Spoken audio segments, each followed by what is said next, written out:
Cầm rong xâm nô chùm lại mốc vị trí ca nghi rốt bàn phía bì xâm nô tí pram ca mơ cát oi miên đâm na ca cho bó miên tại khăn ta ràng này xịp hơi cho lên lịch khát chốn nơi lơ rô lịch khát đã bàn tập tù bí kháng cài ta miên xa rạcประโยชน์ដូចមិនខ្លះចម្លើយទី5ការបង្កើតឲ្យមានដំណើរការចុះព័ត៌មានទៅក្នុងតារាងនៃសៀវភៅចុះលេខលិខិតចូលនៅលើរាល់លិខិតដែលបានទទួលពីខាងក្រៅមានសារៈប្រយោជន៍ដូចជា 1. គ្រប់គ្រងបានល្អនៅប្រភេទលិខិតប្រភពកាលបរិច្ឆេទ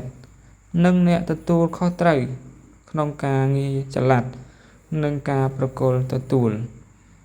2. ក្តាប់បានអំពីបរិមាណលិខិតដែលបានផ្ញើចូលមកអង្គភាពងាយស្រួលដល់ការងារបូកសរុបរបាយការណ៍តាមរបបកំណត់ 3. មិនមានការលំបាកនៅក្នុងការស្វែងរកឯកសារដែលបានផ្ញើចូលនៅពេលមានតម្រូវការចូលទៅសំណួរទី 6 តើកំណត់បង្ហាញលិខិតចូលជាអ្វី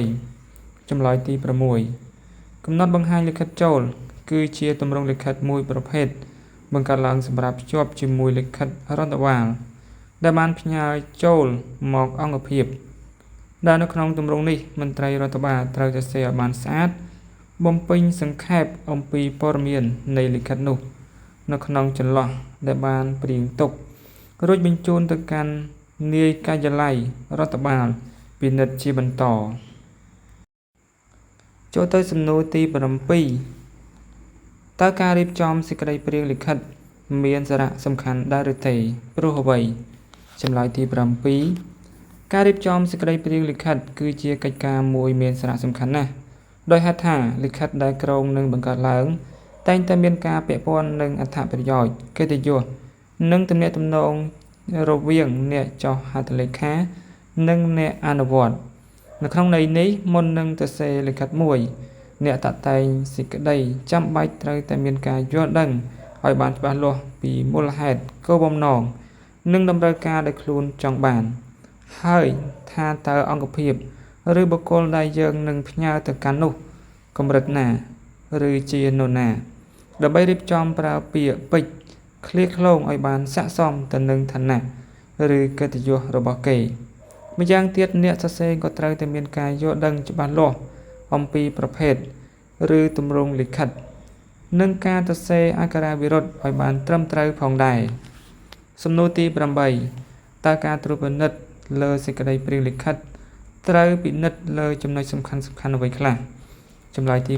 8 ការត្រួតពិនិត្យលើសេចក្តីព្រាងលិខិតត្រូវពិនិត្យលើចំណុចសំខាន់ៗដូចជា 1. ពិនិត្យទម្រង់ទូទៅនៃលិខិតគឺត្រូវពិនិត្យលើការកំណត់រឹមអត្ថបទប្រភេទនិងទំហំតួអក្សរការចាប់ផ្ដើមបន្ទាត់ការចុះបន្ទាត់ឬដំណក់ឃ្លាជាដើម 2. ពិនិត្យខ្លឹមសារលិខិតពិនិត្យមើលភាពត្រឹមត្រូវនៃការប្រើឈ្មោះស្ថាប័នឬអង្គភាពសមរម្យនៃការប្រើពាក្យពេចន៍ទំនាក់ទំនងភាពច្បាស់លាស់នៃកម្មវត្ថុនិងគោលបំណងនៃលិខិតជាដើម 3. ពិនិត្យអក្ខរាវិរុទ្ធនៃលិខិតគឺត្រូវត្រួតពិនិត្យឲ្យបានច្បាស់លាស់នៃខ្លឹមសារអក្ខរាវិរុទ្ធនិងវេយ្យាករណ៍ឲ្យបានត្រឹមត្រូវសំណួរទី 9 បន្ទាប់ពីបានត្រួតពិនិត្យថាសេចក្តីព្រាងអត្ថបទឬលិខិតនោះពិតជាបានត្រឹមត្រូវហើយតើមន្ត្រីដែលមានភារកិច្ចត្រួតពិនិត្យត្រូវធ្វើដូចម្តេចមន្ត្រីដែលមានភារកិច្ចត្រួតពិនិត្យជានរណាហើយមន្ត្រីទាំងនោះមានអ្នកណាខ្លះចម្លើយទី 9 បន្ទាប់ពីបានត្រួតពិនិត្យថាសេចក្តីព្រាងអត្ថបទឬលិខិតនោះពិតជាបានត្រឹមត្រូវហើយមន្ត្រីដែលមានភារកិច្ចត្រួតពិនិត្យត្រូវចុះហត្ថលេខាសង្ខេបដើម្បីជាសញ្ញាបញ្ជាក់ថាអត្ថបទឬលិខិតនោះត្រូវបានពិនិត្យត្រឹមត្រូវហើយមន្ត្រីដែលមានភារកិច្ចក្នុងការត្រួតពិនិត្យនិងចុះហត្ថលេខាសង្ខេបគឺជាមន្ត្រីដែលមានសមត្ថកិច្ចពាក់ព័ន្ធនិងអាស្រ័យលើការកំណត់របស់ប្រធានអង្គភាពហើយមន្ត្រីទាំងនោះមានដូចជានាយការិយាល័យម្ចាស់លិខិតនៅក្នុងករណីលិខិតផ្ដើមចេញពីការិយាល័យជំនាញនាយឬនាយរងការិយាល័យរដ្ឋបាលក្នុងអង្គភាព អនុប្រធានអង្គភាពទទួលបន្ទុកតាមជំនាញពាក់ព័ន្ធនៅក្នុងករណីលិខិតពាក់ព័ន្ធជំនាញអនុប្រធានអង្គភាពទទួលបន្ទុក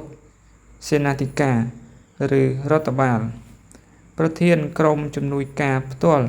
របស់ប្រធានអង្គភាពចូលទៅសំណួរទី10តើនៅក្នុងករណីណាខ្លះពេលដែលមានលិខិតចូលតែគេមិនចាំបាច់សរសេរកំណត់បង្ហាញលិខិតចូលចម្លើយទី10ពេលដែលមានលិខិតចូលតែគេមិនចាំបាច់សរសេរកំណត់បង្ហាញលិខិតចូលគឺមានករណីមួយចំនួនដូចជាលិខិតដែលមានលក្ខណៈប្រញាប់ខ្លាំងលិខិតមានលក្ខណៈសម្ងាត់និងលិខិតមានលក្ខណៈផ្ទាល់ខ្លួន